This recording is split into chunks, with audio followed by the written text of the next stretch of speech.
Cette nouvelle lune en Vierge éclipsée sur l'axe Vierge-Poisson,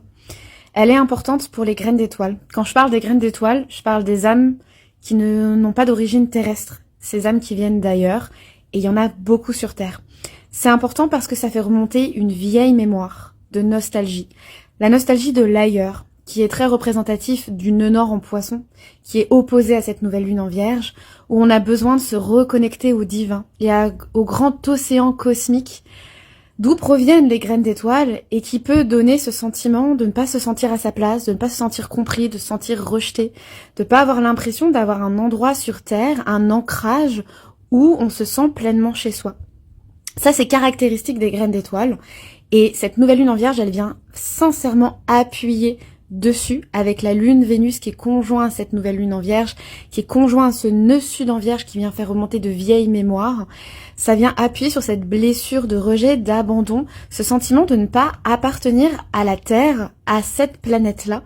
et donc de chercher un ailleurs, d'aller essayer de trouver un chez-soi, mais ce chez-soi, il n'existe pas ici, il existe dans l'invisible. Et ça peut être quelque chose qui est très difficile à ressentir, qui est très douloureux, et une douleur qui est en train de remonter actuellement pour les personnes, les âmes qui se sentent concernées. Pourquoi ? Parce qu'en fait, on nous demande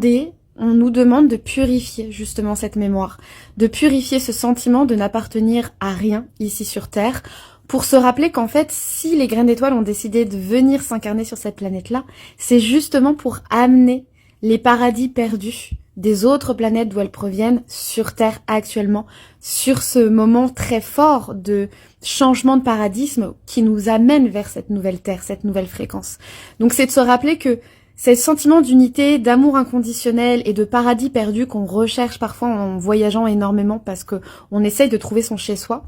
eh bien en fait il se trouve à l'intérieur de soi, dans son temple sacré, dans son corps, dans son cœur, et de ramener justement ce divin dans des choses très matières, très concrètes, qui permet de créer à son échelle des petits paradis perdus sur cette terre, dans son quotidien, qui va ensuite pouvoir, si vous voulez, inspirer les autres et aider l'avènement de cette nouvelle terre. Tu n'es pas perdu, tu n'es pas à ta place, au contraire, tu n'as jamais finalement été aussi à ta place qu'à ce moment précis de l'humanité, parce que tu es venu sur Terre pour incarner ces nouvelles fréquences, pour ramener ces nouvelles habitudes, pour ramener cette spiritualité dans la matière et aider les autres à l'incarner pleinement. Tu es là pour montrer une voie qui n'existe pas encore, pour amener des codes d'amour, des codes de purification, des codes de fraternité, des codes de bienveillance, des codes d'harmonie, des codes d'équilibre qui n'existent pas encore sur cette planète Terre. Et de pouvoir justement créer ta fréquence dans cette vibration terrestre qui est très dense, qui est très lourde et qui peut être très difficile pour les graines d'étoiles. Donc c'est un peu ton moment à toi. Ce qui n'existe pas encore, c'est à toi de l'inventer.